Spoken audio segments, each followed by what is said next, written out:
اولاد کی تعلیم و تربیت. تو اس موضوع کا پہلا لفظ اولاد، جو بچہ اور بچی سے مشتق ہے، اور یہ بچے قوم کی امانت، مستقبل کے امام اور امت کے لیڈر ہیں. اس لیے اسلام نے بچوں کی تربیت پر کافی زور دیا. تو اب زیادہ مناسب یہ ہے کہ ہم پہلے تربیت کے معنی اور مفہوم پر غور کریں. تربیت باب تفعیل کا مصدر ہے. اس کا خاص لغوی معنی غذا پہنچانا اور نشو و نما دینا. تربیت عربی زبان میں تعلیم اور اردو زبان میں پرورش کے مفہوم میں بھی استعمال ہوتا ہے. اسلامی نقطۂ نظر سے تربیت کا مفہوم یہ ہے کہ جس سے انسان کے ظاہر و باطن پر اثر ڈالا جائے اور اس اثر سے اس کا جسم، روح، عقل، ہر چیز متاثر ہو. یہ ایک ناقابل انکار حقیقت ہے کہ اولاد اللہ سبحانہ و تعالیٰ کی بہت بڑی نعمت ہے، جس کا احسان اللہ نے ہم انسانوں پر کیا. ان کی محبت والدین کے دلوں میں بیٹھی ہوتی ہے. اس کی وجہ یہ ہے کہ ایک انسان کے دل میں فطری طور پر اولاد سے محبت کا جذبہ موجود رہتا ہے. یہ والدین کے آرزوؤں اور کاوشوں کے محور اور مرکز ہوتے ہیں. انہی سے زندگی جینے کا حوصلہ اور آگے کچھ کرنے کو ہمت ملتا ہے. یہ امیدوں کی چراغ اور بڑھاپے کا سہارا ہوتے ہیں. اسی وجہ سے نبی اکرم جناب محمد مصطفیٰ صلی اللہ علیہ وسلم نے انہیں جنت کی تکلیوں اور پھولوں سے قابل فرمایا. اور اللہ سبحانہ و تعالیٰ نے اپنی مقدس کتاب قرآن مجید کے اندر اولاد کو زینت، نعمت اور آنکھوں کی ٹھنڈک وغیرہ جیسے الفاظ سے تعبیر فرمایا. اسی طرح اردو زبان میں اولاد کو لختے جگر، نور نظر، فرزند ارجمند وغیرہ جیسے الفاظ سے تعبیر کیا گیا. اسی طرح ایک عربی شاعر اولاد کے بارے میں اپنے جذبات اور خیالات کی ترجمانی یوں پیش کرتا ہے: انما اولادنا بیننا اکبادنا تمشی علی الارض لو حبت الریح علی بعض لم تنعت عین الغمز. کہ ہماری اولاد ہمارے جگر کے ٹکڑے ہیں جو زمین پر چلتے پھرتے ہیں، کھیلتے کودتے ہیں. ان کو اگر زوردار ہوا بھی لگے تو ہماری آنکھوں سے نیند غائب ہو جائے گی. تو حاضرین مجلس، اسلام کی نظر میں تربیت کا مسئلہ بہت اہم ہے. تربیت سے انسان معراج کمال کو پہنچتا ہے. آئندہ زندگی میں شریعت کی پابندی اور صحیح راہ پر قائم رہنے والا بن جاتا ہے. کیونکہ صحیح راہ پر قائم رہنے کا دار و مدار تربیت ہی پر ہے. اسی اہمیت کے باعث اسلام نے والدین کو اولاد کی صحیح تربیت کی ترغیب قرآنی آیات اور حدیث نبویہ میں واضح طور پر بیان کیا. آج ہمارے گھروں کا ماحول بس سے بگڑ چکا ہے. دن بدن گمراہیاں بڑھتی جا رہی ہیں. دشمنوں نے پورے سماج کو غیر اسلامی، عریانیت، فحاشی اور بدکاری کا اڈا بنا کر رکھ دیا. سب کچھ تباہ اور برباد ہو چکا ہے. پورا معاشرتی ڈھانچہ کی تہذیب کی آخری حصہ سے لے رہا ہے. کیا آج ہم سنت ابراہیمی پر عمل کرتے ہوئے نئے مکان کی تعمیر میں یا گھر کے لیے جگہ خریدتے وقت کبھی یہ سوچتے ہیں کہ ہمارا گھر مسجد کے قریب ہے تاکہ ہمیں اور ہمارے بچوں کو نماز جماعت کے ساتھ پڑھنے میں آسانی ہو، اور مسجدوں کے اندر جو دروس و بیانات ہوتے ہوں، جو کتاب و سنت کی باتیں ہوتی ہوں، اس سے فائدہ اٹھا سکے. آج ہمیں اپنے ذہن و فکر کو دینی ذہن و فکر اور ماحول میں بدلنے کی سخت ضرورت ہے. پھر کتنے بدقسمت ہو لوگ جو اپنی اولاد کو اس بڑی نعمت سے محروم کرتے ہیں کہ مدارس اسلامیہ میں ابتدائی تعلیم کے بغیر اسکولوں، کالجوں اور یونیورسٹیوں کی سیر کراتے ہیں، اور اپنے نور نظر لگتے جگر کے لیے ایسے اداروں کا انتخاب کرتے ہیں جہاں علوم دینیہ کا نام و نشان تک نہیں ہوتا ہے، جہاں مغربی تہذیب کا رنگ چڑھا ہوا ہوتا ہے، جہاں اسلامی شخصیات حضرت ابوبکر صدیق رضی اللہ تعالیٰ عنہ، حضرت عمر فاروق رضی اللہ تعالیٰ عنہ، حضرت عثمان غنی رضی اللہ تعالیٰ عنہ، حضرت علی رضی اللہ تعالیٰ عنہ کے بجائے رام چند ہنومان اور سیتا کا تعارف کرایا جاتا ہے۔ اسلامی غزوات کے بجائے مہا بھارت کی کہانیاں پڑھائی اور سکھائی جاتی ہیں، اور خود یہ شکایت بھی کرتے ہیں کہ میرا بیٹا میری بیٹی بہت ہی نالائق اور بدتہذیب ہے، میرا کہنا نہیں مانتے ہیں، بھولے سے بھی مسجد کا رخ نہیں کرتے ہیں۔ آج ہم اپنے بچوں کا ایسے ہی اسکولوں میں ایڈمیشن کراتے ہیں جہاں پر ہمارے بچوں کو اپنے مذہب کے تئیں احساس کمتری کا شکار بنایا جاتا ہے۔ اب اگر کسی کے بچے کو عمر کے تیسرے اور چوتھے سال میں ایسے ہی اسکولوں میں داخلہ کرا دیا جائے تو یہ سمجھنا دشوار نہیں ہے کہ اس پر اس کے کیا اثرات مرتب ہوں گے۔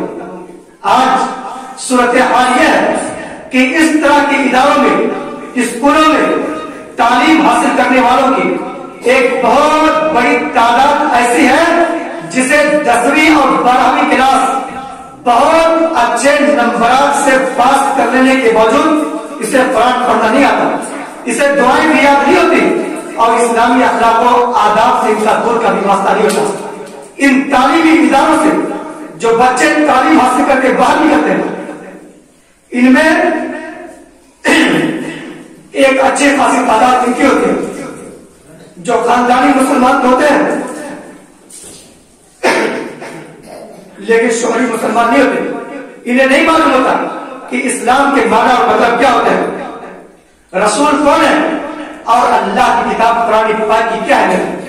یہ صورتحال آج اس نسل کی ہے، اس جنریشن کی ہے جس کے والدین اللہ کے فضل و کرم سے مذہبی ماحول سے تعلق رکھتے ہیں۔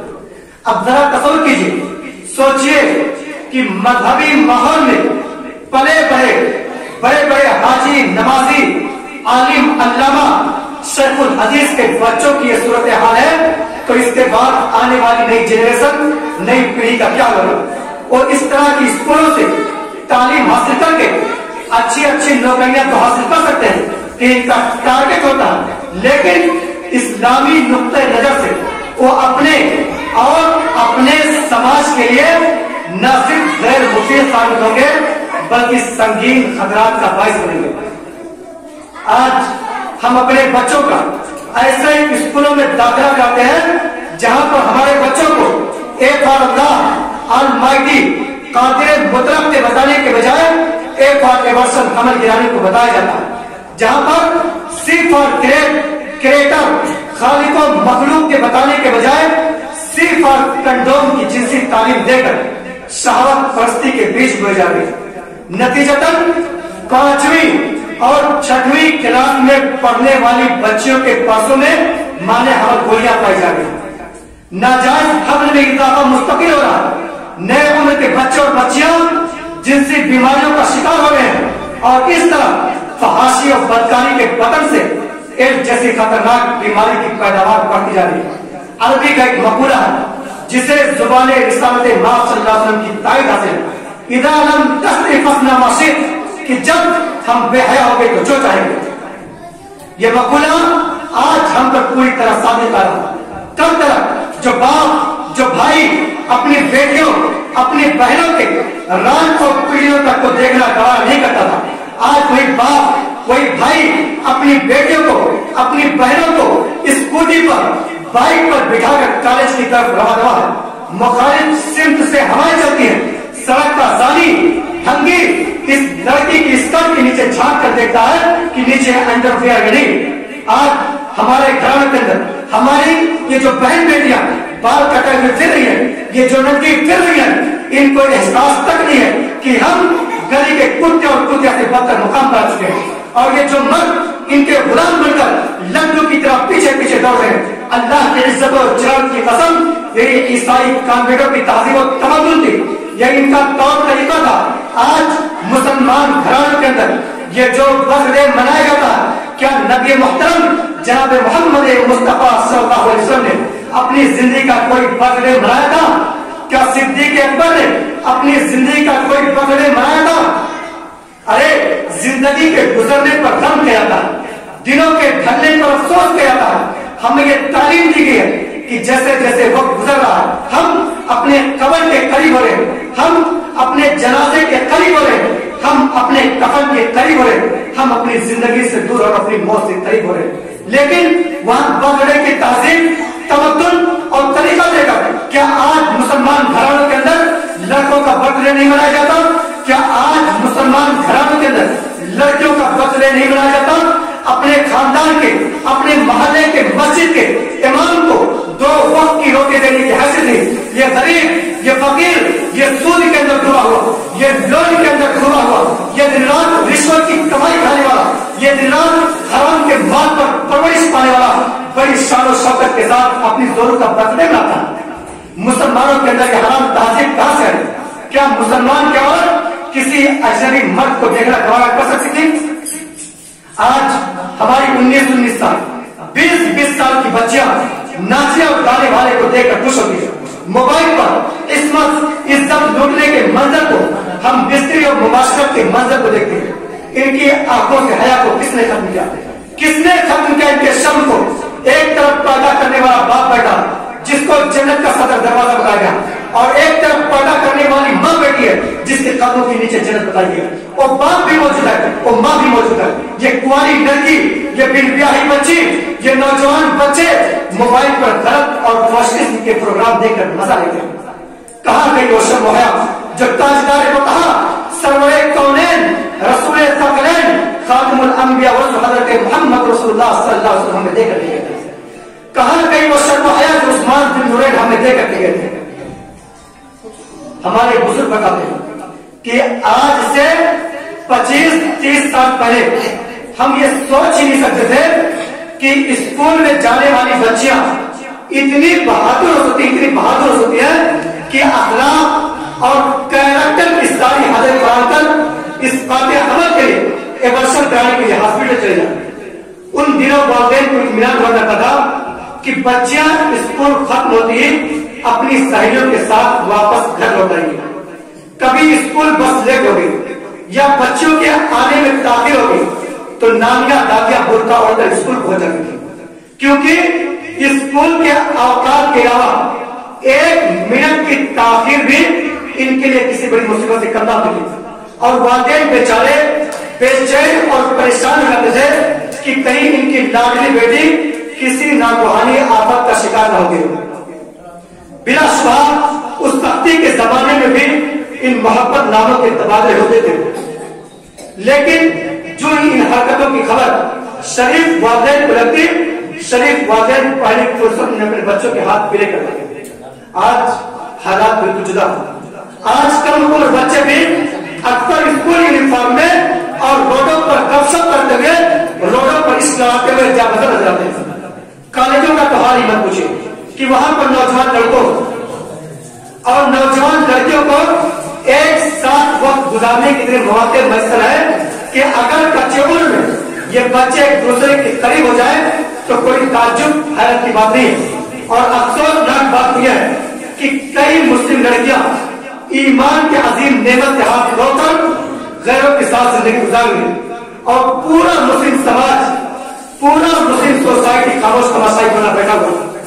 والدین کو اپنے بچوں کے دین و ایمان اور اسلامی اخلاق کے ادار کی کوئی فکر نہیں۔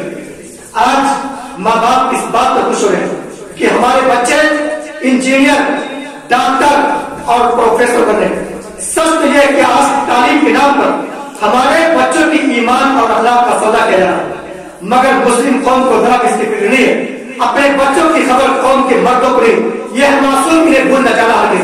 ہمارا ضمیر بالکل مردہ چکا، ہمارے اندر سے دینی غیرت و اہمیت ختم ہو چکی ہے۔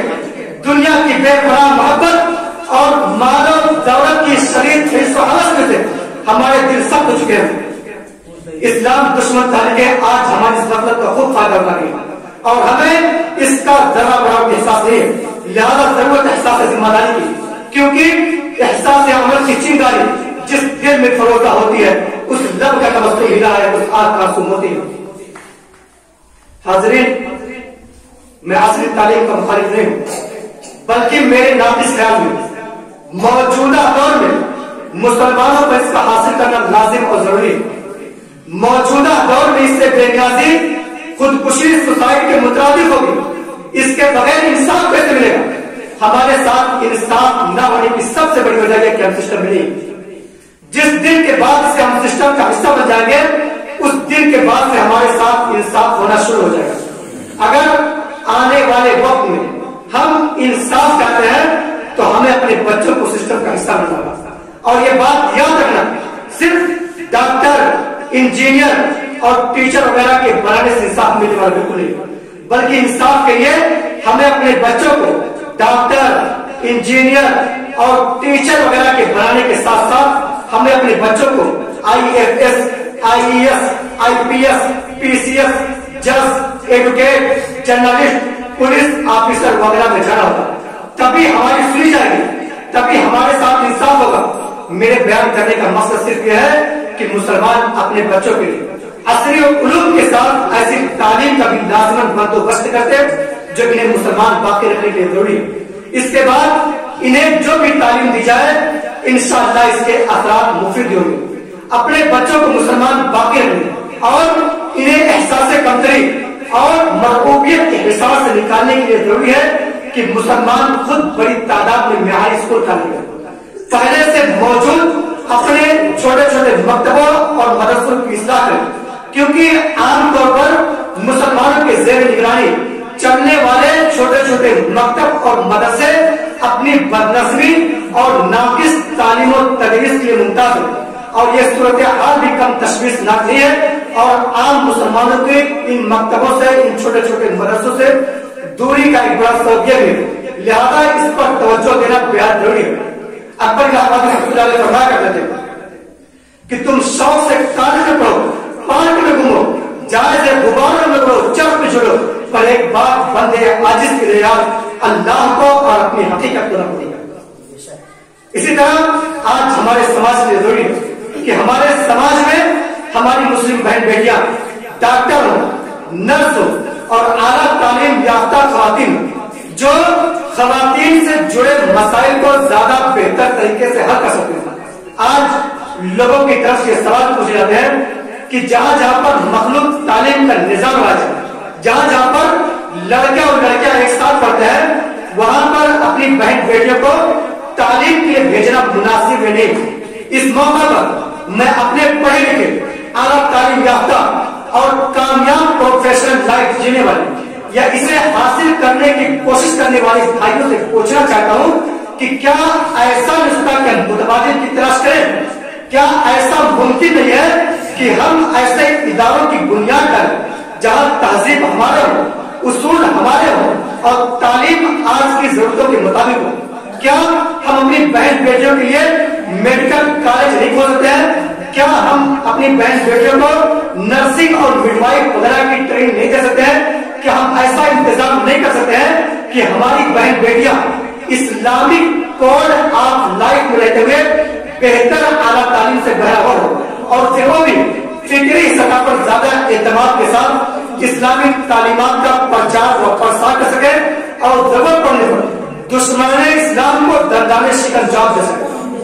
یاد ہے کہ مخلوط نظام تعلیم غیر اسلامی بھی ہے اور اس کی مخالفت ضروری بھی ہے، لیکن تاریخ بتاتی ہے کہ صرف مخالفت کبھی بھی مسئلے کا حل نہیں ہوتی ہے. اگر ہم متبادل تلاش کرنے میں ناکام ہوتا ہے تو اس کا واضح مطلب ہے کہ ضرورت رک نہیں سکتی.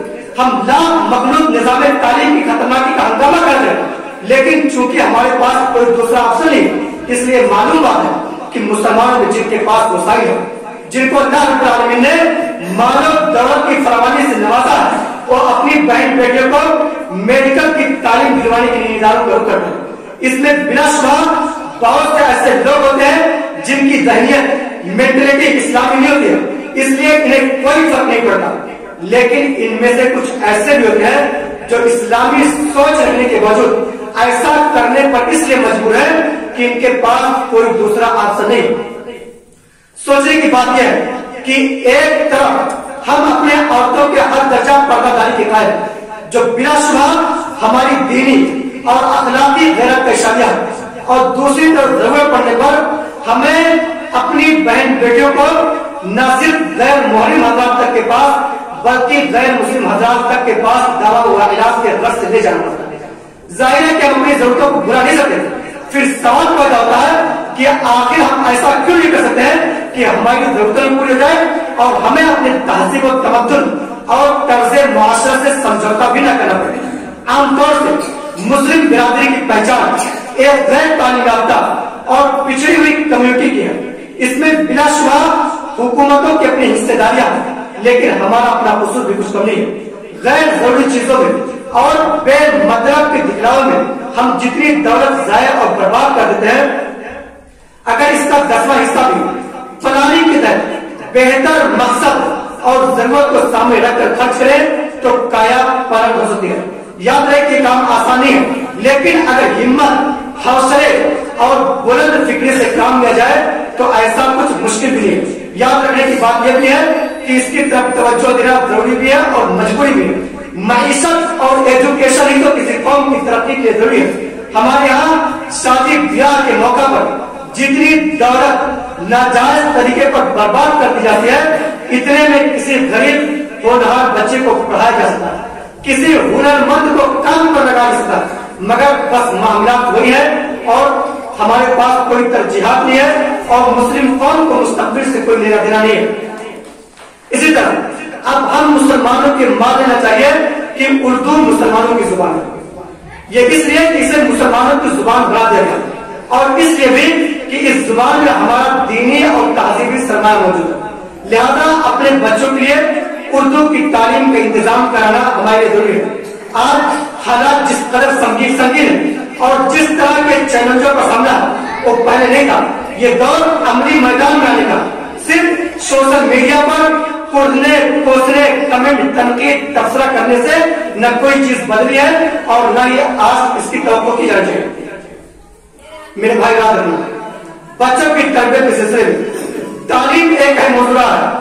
تعلیم کے بنا پر بچوں کی صحیح طریقے سے تربیت کی جا سکتی ہے۔ اسلام نے جتنا زیادہ علم حاصل کرنے پر زور دیا ہے، دوسرے مذاہب اس کی مثال نہیں ملتی۔ یہ وجہ کی پہلی وجہ صلی اللہ علیہ وسلم نازل ہوئی، اس کا تعلق براہ راست علم و عرفان سے ہے۔ یہ وجہ کہ مسلمان چاہے عرب ہو یا عجم، سب نے علم تحقیق کے میدان میں اپنے تیز رفتار گھوڑے دوڑے، چاہے دینی علوم ہو یا دنیاوی علوم ہو۔ یہ وجہ کہ جہاں عالم علم دین میں یکتا روزگار، علماء کا ازدحام، بھیڑ، مجمع نظر آتا ہے، وہیں دنیائی سائنس میں مسلمان سائنسدانوں کی لمبی فہرست ہے، اور ان کی ایجادات اور کارناموں کو شمار کرنے کے لیے حضرت نوح علیہ السلام کو درکار ہے۔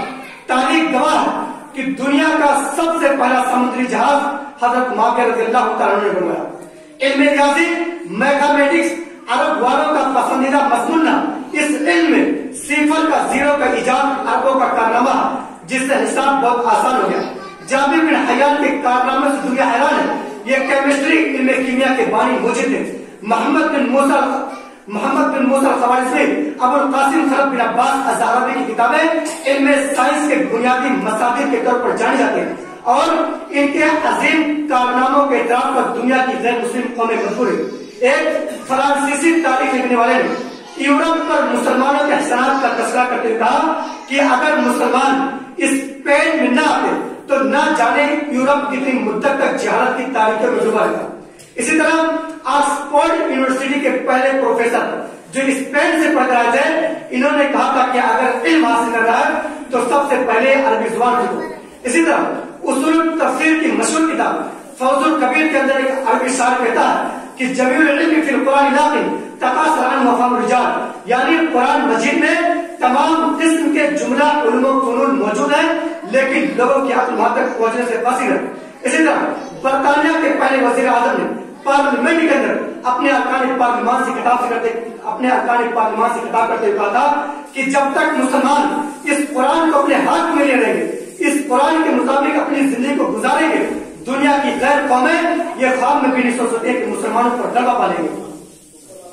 میرے بھائیوں، مسند ابی شیبہ، مسند ابی یعلا کی صحیح بات ہے کہ حضرت خالد بن ولید رضی اللہ تعالیٰ جب قرآن پاک کو اٹھاتے تو رونے لگتے اور زبان سے کلمات جاری لاتے کہ جہاد کو اسلام سے مشغول ہے، اور کما حقہ پوری طرح سے عقیدہ نہیں ہوتا۔ اپنی پوری زندگی کو قرآنی سانچے میں ڈھالنے کے باوجود ہمارے سلف رحمہ اللہ کس طرح اپنی کمیاں بیان کر رہے تھے، تو ہماری حالت کیا ہونی چاہیے؟ اگر جہاد فی سبیل اللہ نے ہمارے صحابہ کرام کو، ہمارے اسلام کو قرآن سے دور کر رکھا تھا، تو ہم اپنے آپ سے سوال کریں، اپنے آپ سے سوال پوچھیں کہ میرے پاس کون سا عذر ہے، کون سا بہانہ کہ ہم قرآن کے لیے نہیں دے سکتے۔